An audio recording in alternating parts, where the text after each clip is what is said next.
Good evening. I'm Janet Chandler with the Cullman Tribune, and I'm here to read you a bedtime story. Tonight we're going back to an old classic, Beauty and the Beast. Once upon a time, there lived a young prince in a beautiful castle. Although he had everything his heart desired, the prince was spoiled and selfish. One winter's night, an old beggar woman asked the prince for shelter from the cold. In return, she offered him a rose. Repulsed by the old woman, the unkind prince turned her away. The woman warned him not to be deceived by appearances, since beauty is found within. When the prince dismissed her again, the old woman's ugliness melted away to reveal a beautiful enchantress. The prince tried to apologize, but it was too late. The enchantress knew there was no love in his heart. As punishment, the enchantress turned the prince into a hideous beast. Then she placed a spell on the castle and all who lived there. The rose she had offered him was an enchanted rose. It would bloom until the prince was 21. If he could learn to love and be loved in return before the last petal fell, then the spell would be broken. If not, he would remain a beast forever. Ashamed of his monstrous form, the beast hid inside the castle. A magic mirror was his only window to the outside world. As the years passed, he fell into despair. Slowly, the rose began to wither. He did not believe anyone could ever love him. In a nearby village, there lived a beautiful young woman named Belle. Belle, unlike the other girls in the village, cared only for her books. She always felt out of place.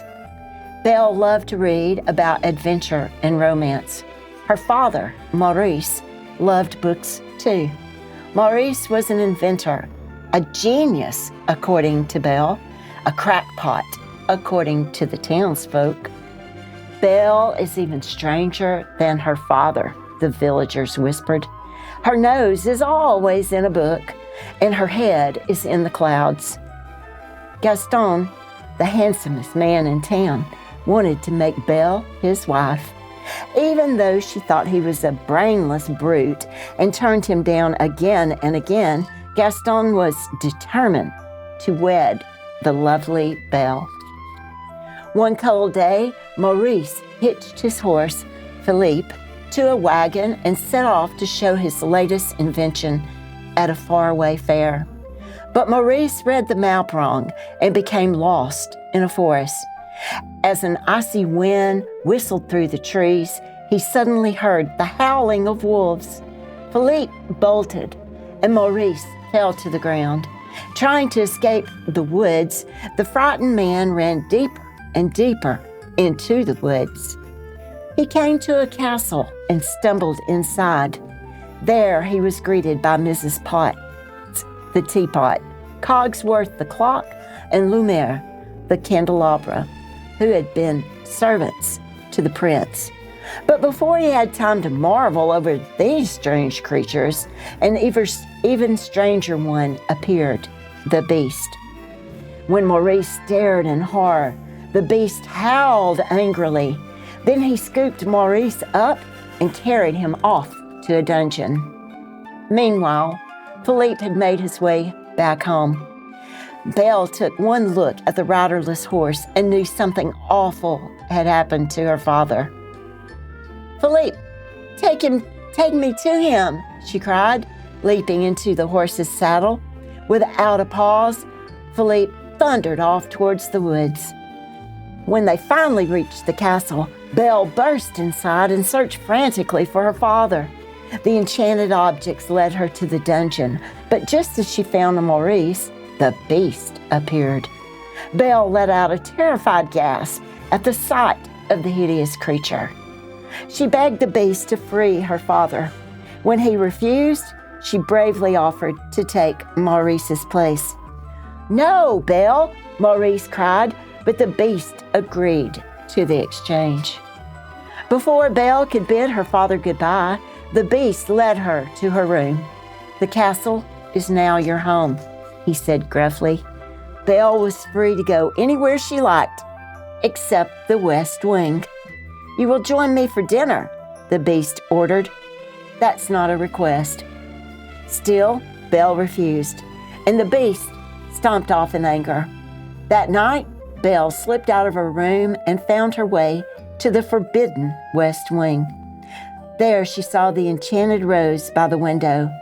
When she reached out to touch it, the beast suddenly appeared on the balcony outside the window. Belle screamed and fled from the room. Her heart pounding, Belle ran out of the castle, mounted Philippe, and galloped off into the night. But a pack of wolves soon had them surrounded. Belle was helpless. Suddenly the beast was there, throwing the wolves aside. Belle heard terrible snarling and howling as the beast and the wolves battled for their lives. At last, the wolves ran off into the woods, but the beast lay in the snow, badly injured. Back at the castle, Belle carefully tended to the beast's wounds. Gentle as she was, the beast roared in agony. "I barely touched you," said Belle. Then she saw the look of pain on his face. "I forgot to thank you for saving my life," she added softly. The beast only grunted in reply, but when Belle turned away, a hint of a smile appeared on his face. In the days that followed, the beast tried to be a proper host. He showed Belle his library, and she began to teach him how to act like a gentleman. "Perhaps it isn't too late," Cogsworth whispered to Mrs. Potts and her son, Chip, the teacup. If Belle could only love the beast, this dreadful spell might be broken. Before long, Belle thought of the beast as her dearest friend, and the beast thought of little but the beautiful Belle. One night, while she was teaching him to dance, the beast asked, "Belle, are you happy here with me?" "Yes," she said without hesitation. But the beast saw a trace of sadness in her eyes. Then Belle added, "If I could only see my father again, even for a minute." "You can," the beast said, handing her the magic mirror. Belle gazed into it and saw Maurice trudging through the forest. He looked frail and old. As she watched, he collapsed in a heap. "I must go to him," Belle cried. "He might be dying." "I release you," the beast said sadly, "but take the mirror. Then you will always have a way to look back and remember me." With a magic mirror to guide her, Belle soon found her father and brought him home.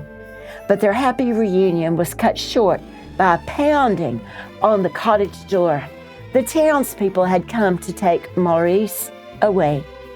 Gaston's friend LeFou stepped forward.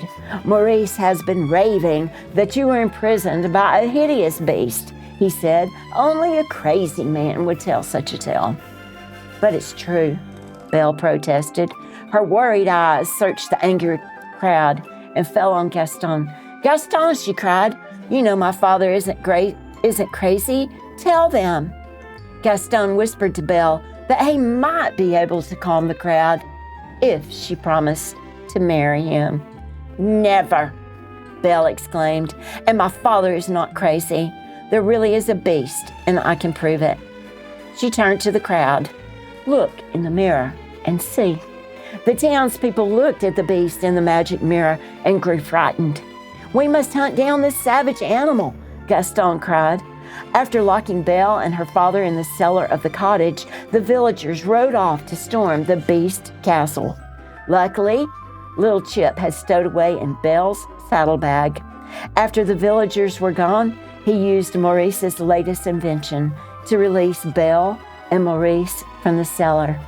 By the time Belle reached the castle, the townspeople had broken in. Gaston and the beast were fighting on the castle roof. The beast managed to knock Gaston's weapon from his hand.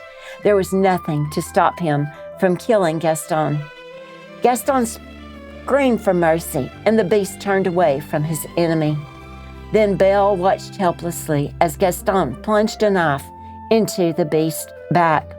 The beast roared in pain. Backing away from the wounded beast, Gaston lost his footing and fell off the roof into the fog below. Belle rushed to the beast's side. "You came back," the beast said weakly. "At least I can see you one last time." "No, no," Belle said, sobbing as she kissed his cheek. "Please don't die. I love you." At that moment, the spell was broken. In one magical instant, the beast turned back into a prince, and the enchanted servants returned to their human forms. The castle came to life with rejoicing. There was no doubt that the loving couple would live happily ever after. The end. I like it when stories end living happily ever after. I hope you have a good night and sweet dreams.